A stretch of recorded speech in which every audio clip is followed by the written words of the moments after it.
Il pecorino sardo DOP va alla conquista del mercato nipponico. Dal 2 agosto infatti è stato ufficialmente inserito, inclusa la sua traduzione e traslitterazione in giapponese della denominazione, nella nuova lista delle indicazioni geografiche soggette a protezione in Giappone, redata dal Ministero dell'Agricoltura di Tokyo. Il pecorino sardo è stato inserito in un elenco che comprende altre eccellenze della produzione agroalimentare italiana, tra le quali figura il prosciutto di Modena, ma anche straniere, francesi, greche e spagnole.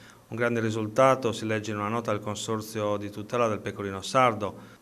Lo è per tutti i produttori che credono nelle enormi potenzialità di questo grande formaggio DOP, che ci fa ben sperare sulla crescita delle esportazioni verso il Giappone, rivelatosi negli ultimi anni come uno dei più importanti partners commerciali emergenti al di fuori dell'Unione Europea. A confermare il successo del prodotto i numeri fatti registrare dal pecorino sardo al 30 giugno, che confermano il trend positivo del prodotto negli ultimi 5 anni.